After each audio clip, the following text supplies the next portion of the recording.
Olá, irmãos, irmãs. Chegamos à mensagem número 6 do Alimento Diário, semana 2, cujo título é A Carta e o Ministro da Nova Aliança. Nós vimos a semana passada que o ministro da Nova Aliança, ele tem algumas características importantes. A primeira é que ele é alguém que conhece o plano de Deus. Nós precisamos conhecer o plano de Deus, saber que Deus tem um plano para nós, que nós estamos inseridos no plano de Deus, que Deus quer não apenas nos salvar, mas muito mais do que isso, Deus quer nos transformar, conformar a nossa pessoa à imagem do seu Filho e nos levar para a glorificação, nos inserir na glória e nos tornar um filho varão, um vencedor, alguém que pode reinar com o Senhor. Então, em poucas palavras, esse é o plano de Deus, não apenas salvar o homem do pecado, não apenas salvar o homem da morte, mas pegar esse homem, transformá-lo, conformá-lo à imagem de Cristo, santificá-lo, inserindo a vida santa de Deus nele e glorificá-lo, ou seja, introduzi-lo em Deus, para que esse homem seja recebido por Deus depois de passar por um processo de transformação, tornando-se, portanto, um vencedor, um filho varão, alguém que venha reinar com Cristo no mundo que há de vir. Então esse é o plano de Deus para nós. Só que nós também precisamos conhecer o plano de Satanás, o plano do adversário de Deus, para que ele não alcance vantagem sobre nós. Precisamos conhecer as suas armadilhas para nós não cairmos nas suas armadilhas. E nós vimos que uma das suas armadilhas é nos afastar da palavra de Deus. Tirar a Bíblia como a nossa referência, como o nosso norte, como os nossos trilhos. E então nós não podemos cair nessa armadilha. E nós vimos também que nós somos o bom perfume de Cristo. Na medida em que nós conhecemos mais o Senhor, nós exalamos a fragrância desse conhecimento. Não se trata de um conhecimento teórico, doutrinário, mas um conhecimento real, profundo e íntimo, oriundo da nossa comunhão e da nossa convivência com Deus. Quanto mais nós convivemos, quanto mais conhecemos o Senhor na nossa experiência, mais nós vamos nos tornar esse bom perfume e vamos exalar essa fragrância de Cristo. E hoje, mais uma característica do ministro da Nova Aliança é se tornar uma carta de Cristo. Isso é muito interessante, muito significativo. Deus ele sempre quis falar com o homem e ele sempre quis escrever para o homem. O nosso Deus é um Deus que fala e é por meio da sua palavra que Deus faz toda a sua obra. A palavra de Deus é muito importante. E Deus quer escrever essas palavras para o homem, e muito mais do que escrever para o homem, Deus quer escrever no homem. Ele quer tornar esse homem uma carta viva de Cristo. Você sabe que no Velho Testamento houve um momento que Deus escreveu as suas palavras, os conhecidos 10 mandamentos, em 2 tábuas de pedra e entregou para Moisés, para que Moisés pudesse entregar essa palavra ou essa lei para o povo. Mas aquelas palavras ainda eram palavras escritas em tábuas de pedra. Não eram palavras escritas no interior do homem, mas escritas no exterior. E aquelas palavras não tiveram o poder de transformar aquelas pessoas, de transformar o povo de Israel. Tanto é que, enquanto Deus escrevia nas 2 tábuas lá no Monte Sinai, o povo já descumpria um dos mandamentos da lei de Deus, fazendo a adoração do bezerro de ouro. Então isso mostra que a palavra fora de nós, ela não tem muita eficácia, ela não produz uma transformação. A palavra precisa ser escrita no nosso coração. Então Deus decidiu que iria fazer uma coisa diferente. Ele ia fazer uma nova aliança com o homem. Aqui no livro de Jeremias, no capítulo 31, no versículo 31, capítulo 31, versículo 31 de Jeremias, diz assim: Eis aí vem dias, diz o Senhor, e firmarei nova aliança com a casa de Israel e com a casa de Judá. Que nova aliança é essa? A antiga aliança havia sido firmada com base na lei dada por Moisés, escrita em tábuas de pedra. Agora Deus queria fazer uma nova aliança. Aí no versículo 33 fala que aliança seria essa. Diz assim: porque esta é a aliança que firmarei com a casa de Israel. Depois daqueles dias, diz o Senhor, na mente lhes inscreverei as minhas leis. Também no coração lhes inscreverei. Eu serei o seu Deus e eles serão o meu povo. Nosso Deus é um Deus que quer fazer aliança com o seu povo.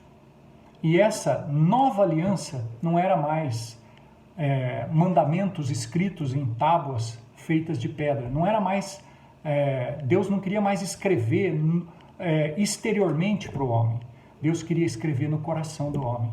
Deus queria escrever na mente e no coração. Então, quando as palavras de Deus são introduzidas dentro de nós, são inscritas na nossa mente e no nosso coração, essas palavras têm o poder de nos transformar. Então nós vemos aqui a importância da palavra, de nós permitirmos que a palavra de Deus seja inscrita em nossos corações. Lembrando que em 2 Coríntios, no capítulo 3, Paulo fala que nós somos cartas de Cristo. Nós estamos falando isso porque aqui em 2 Coríntios, no capítulo 3, Paulo disse assim para os coríntios, Versículo 2: vós sois a nossa carta, escrita em nossos corações, conhecida e lida por todos os homens. Paulo disse para os coríntios que os coríntios, que eram fruto do ministério do apóstolo Paulo, haviam se tornado cartas do apóstolo Paulo. Tanto que Paulo fala que ele não precisava de carta de recomendação, porque os próprios coríntios eram essas cartas de recomendação, frutos do ministério do apóstolo Paulo. E no versículo 3 ele diz: estando já manifestos como carta de Cristo, produzida pelo nosso ministério, escrita não com tinta, mas pelo Espírito do Deus vivente, não em tábuas de pedra, mas em tábuas de carne, isto é, nos corações.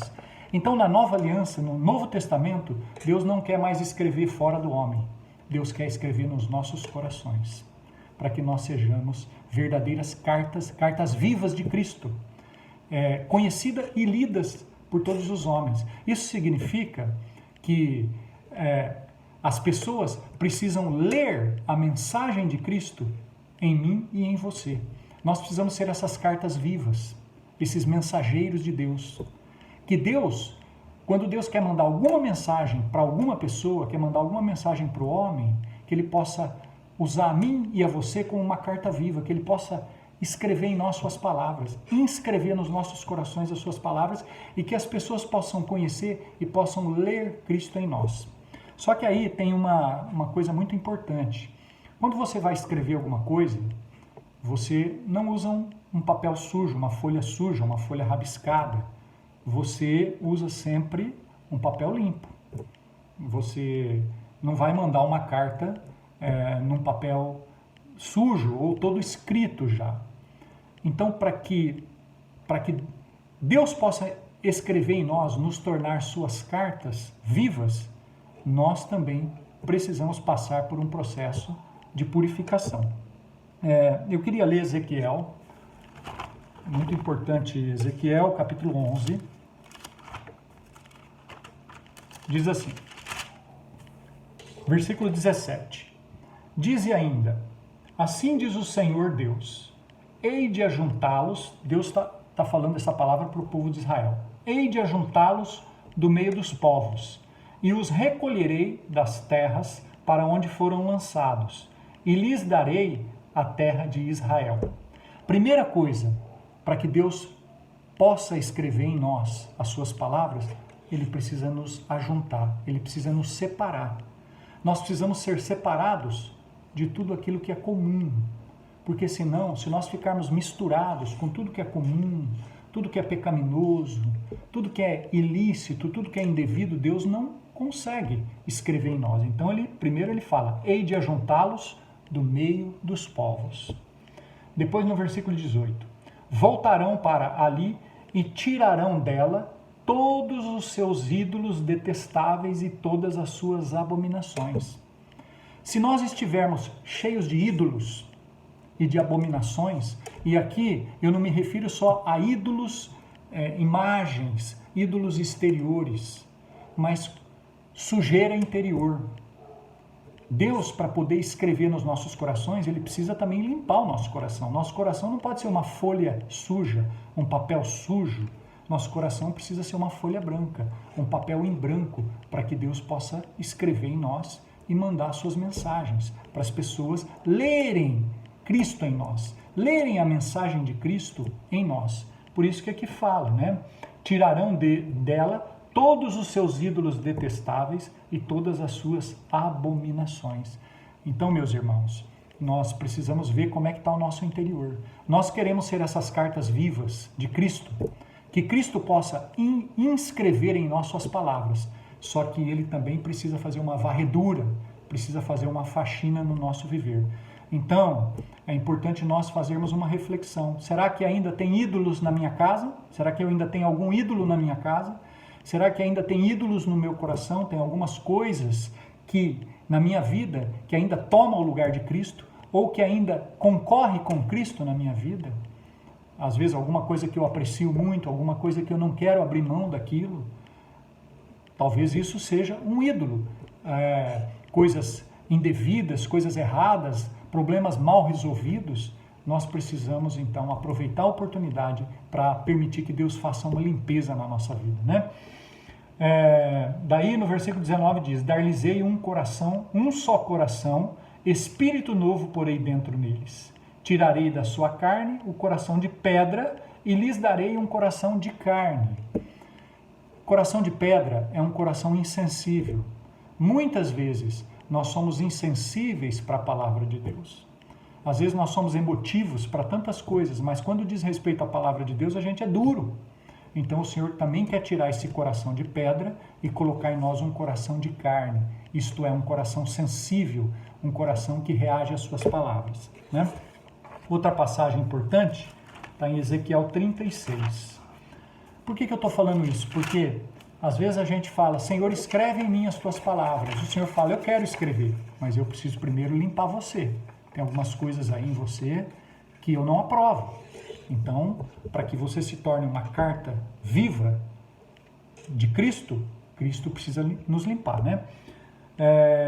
Aqui no versículo 23 diz assim, olha: vindicarei a santidade do meu povo. Ou seja, Deus ele está exigindo que o seu povo seja um povo santo. Vindicarei a santidade do meu povo. O que é ser santo? Ser santo é ser separado, é ser um povo de propriedade exclusiva de Deus. O Senhor falou isso para o povo de Israel: vós me sereis nação santa, povo de propriedade exclusiva de Deus. E o Senhor falou isso também lá em 2 Pedro, que nós também seríamos um povo de propriedade exclusiva de Deus, ou seja, um povo santo, um povo separado. Tá? Depois, no versículo 20, no final do versículo 23, ele ainda fala assim, ó: quando eu vindicar a minha santidade perante elas, tomar-vos-ei de entre as nações e vos congregarei de todos os países e vos trarei para a vossa terra. Nós estávamos todos dispersos, um para cada lado, né? Mas o que o Senhor fez? O Senhor nos congregou, ou Ele nos ajuntou todos na igreja. E hoje, na igreja, Deus está trabalhando em nós.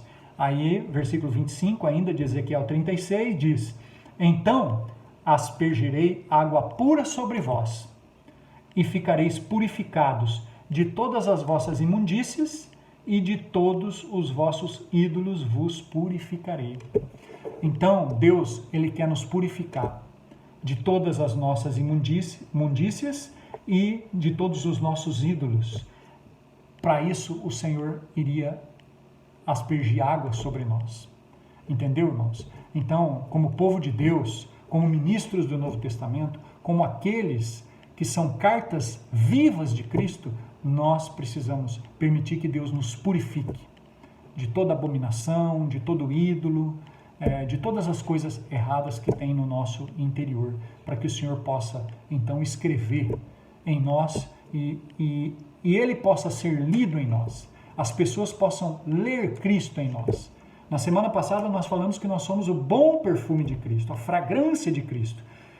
Ou seja, as pessoas precisam, quando se aproximarem de nós, elas precisam sentir uma fragrância agradável. Elas não conseguem saber o que é, mas é alguma coisa diferente. O que é isso? É você exalando o perfume de Cristo de acordo com o seu conhecimento de Cristo, seu relacionamento com Cristo. E agora estamos falando que nós também precisamos ser cartas vivas de Cristo para as pessoas poderem ler a mensagem de Deus escrita em cada um de nós, né? Depois, continuando, um outro ponto bastante importante, que também nós vamos usar a experiência de Moisés, para você escrever, quando você vai escrever alguma coisa, você precisa se aquietar, né? Às vezes precisa entrar num quarto, vai escrever alguma carta, vai estudar, fazer alguma coisa. Se tiver muito barulho, a gente não consegue raciocinar. Da mesma forma, para Deus escrever em nós, nós precisamos também nos aquietar na presença de Deus para que Ele possa escrever em nós, né? Vamos usar aqui a experiência de Moisés. Muito interessante essa experiência de Moisés, aqui em Êxodo, no capítulo 33. Olha só, como que Moisés se aquietava na presença de Deus. Êxodo 33, versículo 7. Ora, Moisés costumava tomar a tenda e armá-la para si fora, bem longe do arraial. E aí, no versículo 9 diz, uma vez dentro Moisés na tenda, descia a coluna de nuvem e punha-se à porta da tenda. E o Senhor falava com Moisés. Versículo 11, falava o Senhor a Moisés face a face, como qualquer fala a seu amigo. Então aqui, primeiro, fala que Moisés costumava tomar a tenda e armá-la para si fora, bem longe do arraial. Moisés não tinha comunhão com Deus de vez em quando. Ele tinha comunhão com Deus costumeiramente. Era um hábito na vida de Moisés se aproximar de Deus e ter comunhão com Deus. Ainda fala assim, olha, ele armava a sua tenda fora, bem longe do arraial. O arraial era onde ficavam as 12 tribos de Israel. Provavelmente ali tinha muito burbúrio, muito barulho. O que Moisés fazia? Ele se recolhia, ele armava a sua tenda. Aqui o tabernáculo ainda não tinha sido construído, não havia o templo ainda. Então Moisés pegava a sua tenda e armava bem longe do arraial, bem longe do barulho, do burbúrio, para ele poder ter uma comunhão íntima com Deus face a face. Isso mostra para nós, nos ensina que eu e você precisamos sempre nos aquietar, armar a nossa tenda todos os dias, longe do burbúrio, do barulho, mesmo dentro da nossa casa. Eu creio que dentro da nossa casa existe um cômodo mais íntimo, mais sossegado, para que a gente se aquiete ali e possa ter comunhão com Deus. Então isso é importante, é fundamental para um ministro da Nova Aliança, para quem é uma carta de Cristo, para que o Senhor possa inscrever as suas palavras nos nossos corações, nós nos aquietarmos, nós nos isolarmos do barulho, do burbúrio, das inquietações e deixar Deus falar conosco. Assim como era a experiência de Moisés, aí o Senhor descia sobre a tenda e o Senhor falava com ele face a face. E quando ele saía de lá, o seu rosto brilhava por causa da infusão de Deus na vida dele. E ele recebia as instruções para poder conduzir o povo de Deus. Então, nessa comunhão íntima com Deus, primeiro, Deus se insere dentro de nós, Deus se infunde dentro de nós e o nosso rosto brilha. E segundo, Deus também nos dá instruções para nós podermos conduzir o seu povo, né? Uma outra coisa muito importante é que é nesse tipo de experiência, nesse tipo de comunhão, que nós experimentamos transformação, né? É por meio da oração, por meio da comunhão, que nós somos transformados. Aqui em 2 Coríntios 3,18, fala assim, ó, e todos nós, com o rosto desvendado, contemplando como por espelho, a glória do Senhor, somos transformados. Se você quiser ter uma mudança na sua vida, o que Deus quer, na verdade, é nos transformar. Ele quer produzir uma mudança na nossa pessoa. Para isso, nós precisamos ir diante do Senhor todos os dias com o rosto desvendado. Precisamos tirar os véus, tudo aquilo que faz separação entre nós e Deus. E precisamos contemplar o Senhor. Contemplar é você parar e ficar olhando, ficar observando. Não é simplesmente dar uma olhadinha, mas é você realmente parar na presença do Senhor e ficar ali quieto, só invocando o nome do Senhor, né? Lendo e orando o versículo do dia, do alimento diário, deixar Deus falar com você. Nesse ambiente, nessa esfera, é que nós somos transformados. Nós temos uma real mudança na nossa vida. Aqui fala, né? Contemplando como por espelho a glória do Senhor, somos transformados de glória em glória na sua própria imagem. Então, meus irmãos, é muito importante nós termos essa comunhão íntima com o Senhor. Nós termos esse tempo com Deus. Nós construirmos um hábito, assim como Moisés tinha o costume, o hábito de se encontrar com o Senhor todos os dias, nós também precisamos todo dia ter um encontro marcado com o Senhor, para a gente poder deixar Deus infundir a sua vida para dentro de nós, e essa infusão vai causar uma transformação no nosso viver, nosso rosto vai brilhar, assim como o rosto de Moisés brilhava, e todas as pessoas vão ver essa transformação que vai ocorrer na nossa vida, tá bom? Depois, um outro ponto importante que eu queria compartilhar é que fala que nós precisamos conhecer o Senhor de uma maneira bastante profunda. Sabe, irmãos, eu tive um sentimento essa semana que diz respeito a esse momento que nós estamos passando de pandemia, de isolamento social, que nós não podemos fazer reuniões presenciais, então nós somos obrigados a ficar mais em casa, mais quieto um pouco. Esse muitas pessoas, nesse momento, muitas pessoas estão focadas na doença, focadas na pandemia. Mas eu gostaria que nós olhássemos com outros olhos, que nós víssemos essa situação que nós estamos sendo obrigados a passar por esse isolamento, por essa pandemia, por essa situação, olharmos isso como uma oportunidade para nós nos aproximarmos mais de Deus, aprofundarmos mais a nossa comunhão com Deus, o nosso relacionamento com Deus. Não vamos ficar só focado na doença, só focado nos noticiários com respeito à pandemia, à propagação da doença e assim por diante. Vamos aproveitar essa oportunidade para aprofundar nossas raízes em Deus, para estreitar os nossos laços com Deus e aprofundar nossa comunhão com Deus. Eu acho que esse momento é um momento muito importante de nós fazermos isso, né? O que acontece? Nós precisamos ver qual é o impacto que essa situação que nós estamos passando vai causar na nossa vida. Eu tive esse sentimento essa semana. Como é que eu vou sair dessa situação? Quando tudo isso passar, porque isso vai passar. Quando tudo isso passar, como é que eu vou sair lá na ponta? Como é que eu vou estar lá no final? Bom, eu posso continuar sendo a mesma pessoa, eu saio dessa situação do mesmo jeito que eu entrei, eu posso me esfriar com essa situação de sofrimento, né? A minha fé pode ser abalada, eu posso, enfim, acabar me esfriando espiritualmente falando, mas eu também posso aprofundar mais meu relacionamento com Deus, estreitar mais meus laços com Deus. Então, nós precisamos refletir qual é o impacto dessa epidemia na nossa vida com Deus, na nossa espiritualidade, no nosso relacionamento com Deus. Tá? E a gente também, às vezes se pergunta, né? Todos nós ficamos todos os dias perguntando, né? Será que isso vai passar? Será que nós vamos voltar ao normal?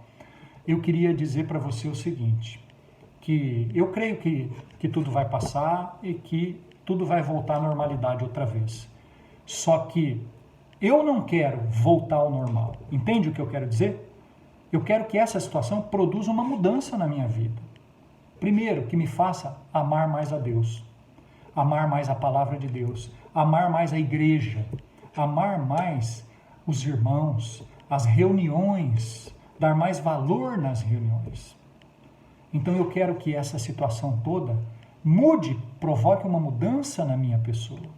Eu não quero só ficar esperando que tudo passe, mas eu continuei sendo a mesma pessoa. Depois que tudo isso passar, o meu relacionamento com Deus não mudou nada, continua do mesmo jeito quando antes da pandemia.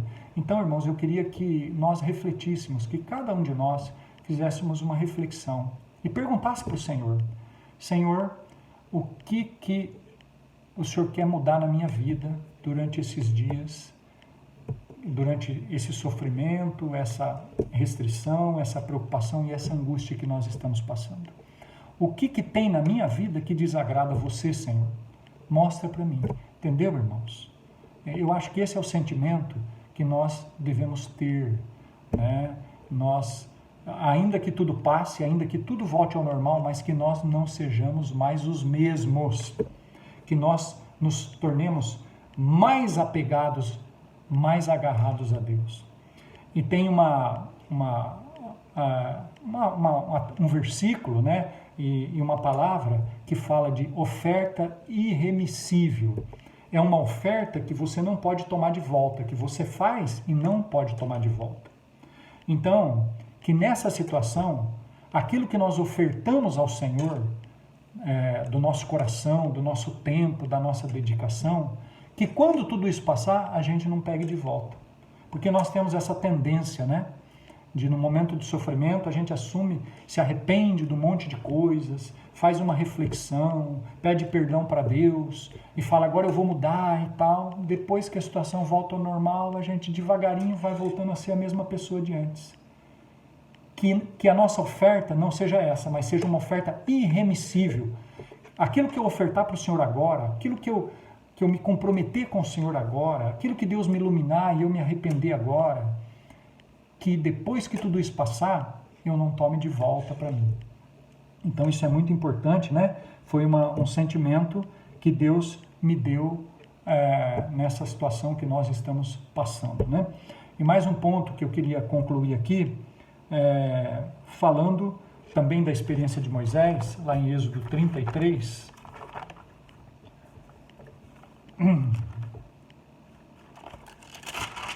Aqui nessa passagem, Moisés, ele estava numa situação bastante difícil, porque no capítulo 32, o povo havia feito o bezerro de ouro, e aquilo tinha ofendido muito o Senhor. E aí o Senhor falou para Moisés, falou, olha, primeiro o Senhor falou, eu vou exterminar esse povo.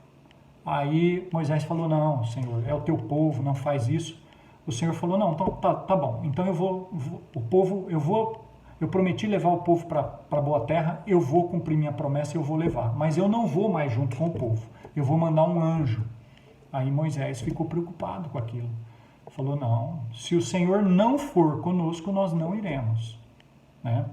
Aí, você sabe que o Senhor ia ter que conduzir, Moisés ia ter que conduzir o povo de Israel pelo deserto por 40 anos.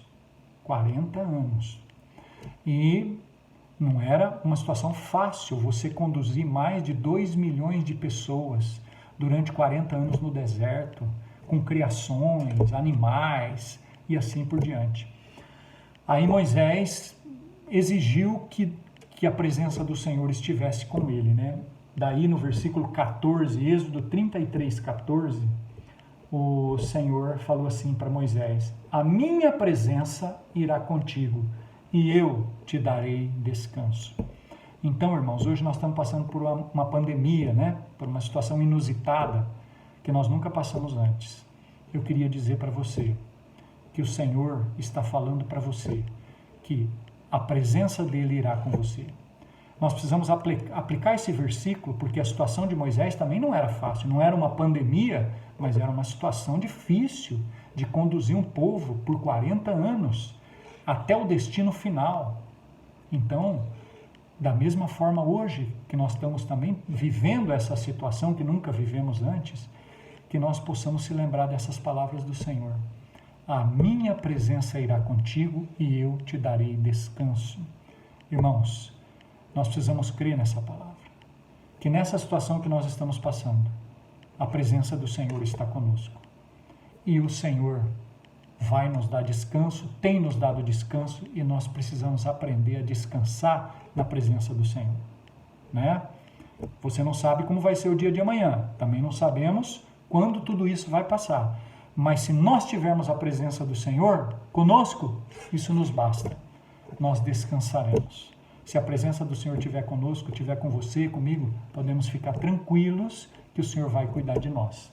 Tanto que no versículo 16, ainda aqui do capítulo 33, fala assim, ó: pois como se há de saber que achamos graça aos teus olhos, eu e o teu povo? Não é porventura em andares conosco, de maneira que somos separados, eu e o teu povo, de todos os demais povos da terra? Qual é a diferença entre o povo de Deus e os demais povos da terra? Não é que o povo de Deus é mais bonzinho, não é que o povo de Deus é perfeito, nada disso, nós somos cheios de defeitos. Mas a diferença entre o povo de Deus e os demais povos da terra é a presença do Senhor. Esse é o nosso diferencial, essa é a nossa credencial, é a presença do Senhor. Então, meu irmão, minha irmã, descanse no Senhor durante toda essa situação. Vamos confiar no Senhor, assim como o Senhor falou para Moisés, a minha presença irá contigo, eu te darei descanso. O Senhor também está falando para mim, falando para você, a minha presença irá contigo e eu te darei descanso. Eu gostaria de terminar fazendo uma oração por todos nós. Senhor Jesus, nós te agradecemos mais uma vez por ter estado conosco mais uma semana. Senhor Jesus, mais uma vez que nós desfrutamos da presença do Senhor. Mais uma vez que o Senhor não nos abandonou, mas que o Senhor esteve conosco durante todos os dias. Ó Senhor Jesus, nós te agradecemos pela tua palavra, que o Senhor tem nos dado dia a dia, o Senhor tem falado conosco, tem nos suprido, tem nos alimentado. Senhor, nós também oramos para que o Senhor continue cuidando de nós. Senhor, nós só descansamos se o Senhor cuidar de nós. Então, cuida de nós, Senhor, durante essa semana que ainda está em curso, durante a próxima semana, o Senhor cuida de nós. O Senhor guarda nossas casas. Senhor Jesus, livra nossas casas deste mal, livra nossas casas desta doença. Ó Senhor, protege-nos. Senhor, nós somos os teus escolhidos. Senhor Jesus, livra-nos de sermos contaminados com esse vírus. Senhor Jesus, nós entregamos, consagramos nossa vida nas mãos do Senhor. Também abençoa o nosso trabalho, Senhor, também os problemas econômicos. Ó Senhor, nós oramos ao Senhor para que o Senhor também venha cuidar de cada um de nós, das nossas necessidades físicas, das nossas necessidades financeiras, nossas necessidades emocionais. Senhor, passa conosco esta prova. Guarda-nos e livra-nos de todo o mal. Amém. Meus irmãos, minhas irmãs, um grande abraço para vocês. Que Deus abençoe todos vocês.